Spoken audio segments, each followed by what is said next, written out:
Hello, नमस्कार। Welcome to Educatious Educatious platform पर आपका स्वागत है। आज है 30th of December 2023। The year is about to end. As per our daily routine we are back with our daily Economic Times analysis. Let's start with that. First one is HUL, Hindustan Unilever Limited से related एक news है।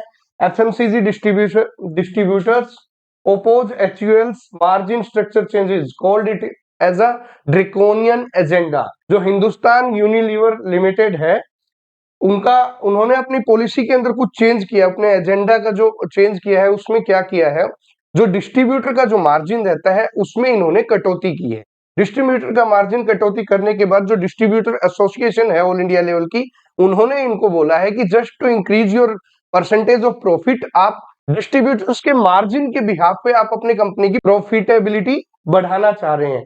Fast moving consumer goods distributors are discontent and opposing the HUL's adjustment to their margin structure, alleging that FMCG behemoth is working on a draconian agenda as it aims to improve the profit at the distributors expense। कि आप distributors के expense पे, क्योंकि distributors margin को इन्होंने कम किया जो पहले देते थे। तो ये all India consumer product distribution federation जो है उन्होंने अपनी चिंता जाहिर की है regarding this agenda of the Hindustan Unilever limited, क्योंकि उन्होंने ऑलरेडी बताया है डिस्ट्रीब्यूटर्स ने कि ऑलरेडी बहुत मार्केट भी बहुत चैलेंजिंग है, कॉम्पिटिटिव मार्केट हो गई है, ऑनलाइन ई कॉमर्स वगैरह के आने से भी प्रॉफिट कम हो गया है, और उसके बाद आप HUL आप हमारे डिस्ट्रीब्यूटर मार्जिन को और कम कर देंगे just to improve your profit which is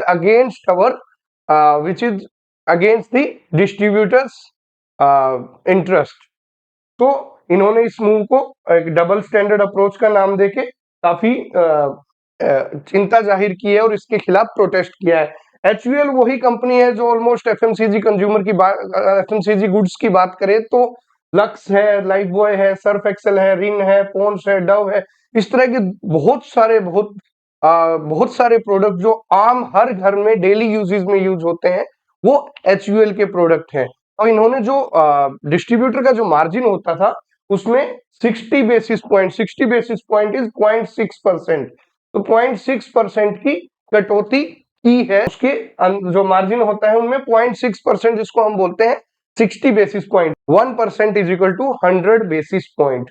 तो इसके खिलाफ इन लोगों ने प्रोटेस्ट किया है और देखते हैं HUL का क्या डिसीजन देता है, क्या वो कटौती करेगा या फिर इसको ही कंटिन्यू रखेगा। Moving on to next is Canada based Babbar Khalsa Lakhbir Singh Landa declared terrorist by the home ministry. अभी आपको पता है कि इंडिया कनाडा के रिलेशंस काफी खराब हो रहे हैं, हमने पहले भी डिस्कस किया है, जिसमें जस्टिन ट्रूडो जो वहां के कैनेडियन प्राइम मिनिस्टर हैं उन्होंने भी काफी एलिगेशंस लगाए, इंडिया के ऊपर एलिगेशन लगाए कि इन्होंने जो निजर है एक टेररिस्ट था उसकी किलिंग में इंडिया का हाथ है, उसके मर्डर के अंदर इंडिया का हाथ है। बट हमने हमारी इंडियन गवर्नमेंट ने उसको सिरे से नकार दिया है और उसी के बाद डिप्लोमेटिक डिफरेंसेस दोनों कंट्रीज के बीच में आ गए हैं। अभी रिसेंटली होम मिनिस्ट्री ने एक मिनिस्ट्री ऑफ होम अफेयर जिसको हम होम मिनिस्ट्री बोलते हैं, उन्होंने लखबीर सिंह लांडा जो कि एक 33 ईयर का गैंगस्टर है जो एफिलिएट किससे है, Babbar Khalsa international. Babbar Khalsa international basically एक खालिस्तानी एक्सट्रीमिस्ट आउटफिट है, उस प्रो खालिस्तानी ग्रुप है, उसके एक मेंबर जिसका नाम है लखबीर सिंह लांडा, उसको टेररिस्ट घोषित किया और उसको जो टेररिस्ट की सूची होती है उसके अंदर उसका नाम डाल दिया है। लांडा का रोल बताया जा रहा है कि जो पंजाब पुलिस के इंटेलिजेंस हेडक्वार्टर जो कि मोहाली में, वहां पे जो रॉकेट अटैक हुआ था उसमें इसका हाथ बताया जा रहा है। तरन तारण के अंदर जो अटैक हुआ था वहां पे भी इसका हाथ बताया जा रहा है। RPG अटैक में इसने प्लॉट किया था सरहाली पुलिस स्टेशन जो कि तरन तारण में दिसंबर 2022 के अंदर।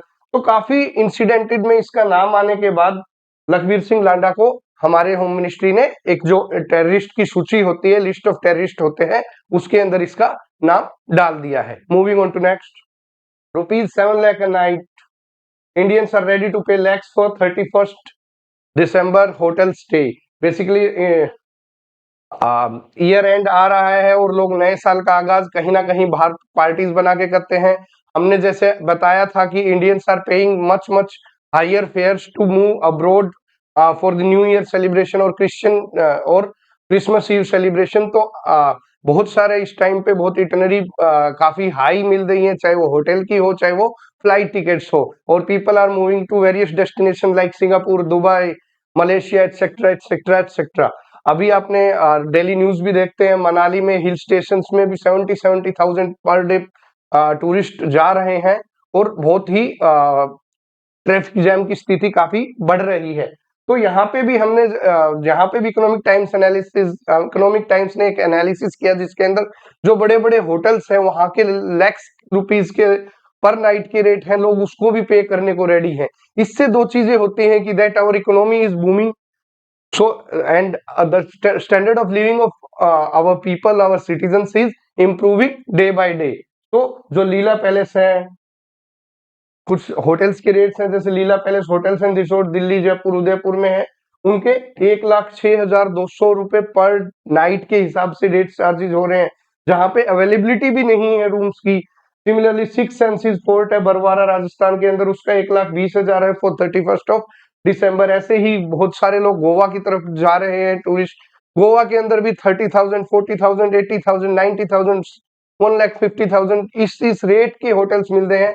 और जो मैक्सिमम होटल जो इनकी एनालिसिस में है, तो 7 लाख रुपए पर नाइट तक के होटल्स भी 31 दिसंबर के लिए इतने हाई रेट्स पे अवेलेबल हैं। तो मतलब यहाँ पे इटनरी शॉर्ट पड़ दी है, people are moving to celebrate the onset of the new year in very luxury destinations। That's why these rates of such hotels as well as suite rooms are booming। Moving on to next is airport, Amrit Bharat trains and more। PM Modi's visit to Ayodhya to inaugurate the projects worth rupees 15,000 crore।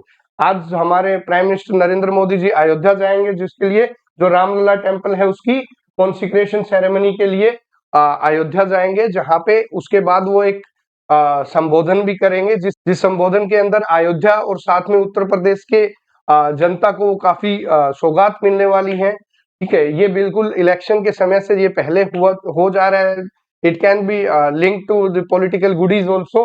तो Ayodhya Dham junction railway station बनाया जाएगा अयोध्या पे train रुके, so that, क्योंकि बहुत ज्यादा लोग बाहर all over the country and abroad से अयोध्या का राम मंदिर देखने आएंगे, तो उनके लिए हैसल फ्री ट्रेवल मूवमेंट के लिए एयरपोर्ट बनाया जाएगा अयोध्या के अंदर। और Ayodhya Dham junction railway station को डेवलप किया जा रहा है कि 240 करोड़ से भी ज्यादा लागत से। ये एक 3 स्टोरी बिल्डिंग रहेगी, जिसके अंदर modern state of the art facilities रहेंगी, like lift, accelerator, food plaza, child care rooms रहेंगे। और सबसे बड़ी बात है इको फ्रेंडलीनेस में देखा जाए तो ये एक ग्रीन रेलवे स्टेशन बनेगा as per the standards of Indian green building council. तो गवर्नमेंट का कमिटमेंट ये है कि जो अयोध्या के अंदर राम टेम्पल से के पास में जो डेवलपमेंट होना है वो बहुत ही एक्सट्रीम लेवल पे हो रहा है। रेलवे स्टेशन बनाने के साथ साथ जैसे वंदे भारत ट्रेन है, इसी तर्ज पे अमृत भारत ट्रेन का 2 ट्रेन अमृत भारत ट्रेन भी आज पीएम मोदी इनोग्रेट करेंगे। जो पहली ट्रेन रहेगी वो रहेगी दरभंगा अयोध्या आनंद विहार टर्मिनल दिल्ली के अंदर, और दूसरी जो रहेगी वो मालदा टाउन से लेके बेंगलोर तक की अमृत भारत एक्सप्रेस इसका नाम रहेगा, वो ट्रेन रहेगी। ये ट्रेन बहुत ही मॉडर्न फैसिलिटी से इक्विप्ड होंगी, जैसे कि यहाँ पे अट्रैक्टिव सीट डिजाइन होंगे, लगेज रैक्स होंगे, mobile charging point, LED, CCTV etcetera etcetera.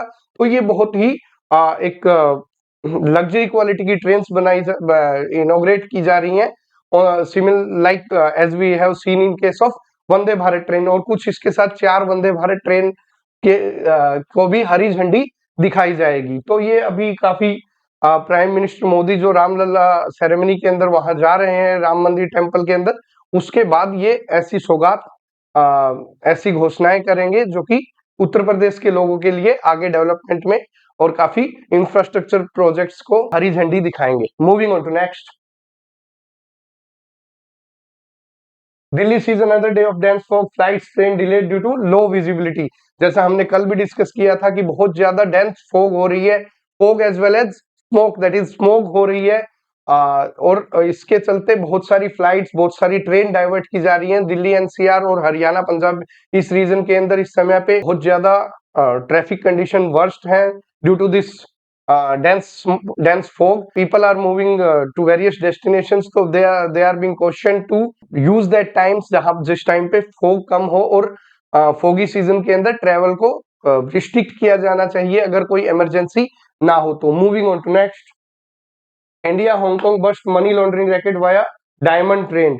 अभी इंडिया और इंडियन कस्टम्स और हांगकांग अथॉरिटीज ने मिलके एक मनी लॉन्ड्रिंग का एक अलग नया रुख अपनाया जा रहा था, नया तरीका अपनाया जा रहा था, उसको मनी लॉन्ड्रिंग के एक रैकेट को बस्ट किया है, जिसके अंदर क्या होता था, एक यहाँ पे स्पेशल इकोनॉमिक जोन की, इंडिया के अंदर स्पेशल इकोनॉमिक जोन की कुछ फर्म हांगकांग से सिंथेटिक डायमंड्स मंगवा रहे थे, जो रियल डायमंड्स की तरह दिखते थे, बट वो रियल डायमंड्स नहीं थे, और उसके एवज में ये बहुत सारे फॉरेन करेंसी बाहर जिस जो एक्सपोर्टर थे उनको भेज रहे थे। तो in lieu of a fake product that is synthetic product, synthetic diamond, they were giving the real foreign exchange reserve to a foreign country, and that too on very inflated prices, बहुत सारा inflated prices पे कर रहे थे।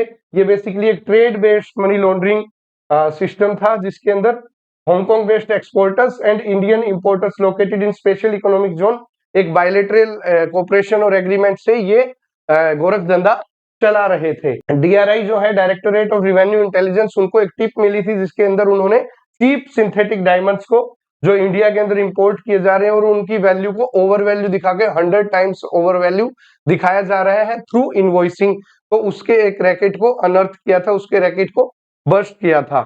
अभी यहाँ से 4 लोगों को गिरफ्तार कर लिया गया है इंडियन अथॉरिटीज ने, बट जो हांगकांग बेस्ड एक्सपोर्टर थे उन्होंने इंडियन अथॉरिटीज से कोऑपरेट करने से मना कर दिया है, that's why Indian customs has reached out to Hong Kong authorities so that this money laundering racket could be busted very soon, and this case could be solved in a short span of time. These are some of the news which were in the headlines of today's economic time analysis. We'll be back with our daily economic time analysis on Monday, that is with the onset of a new year. So wish you a very happy new year to all our viewers.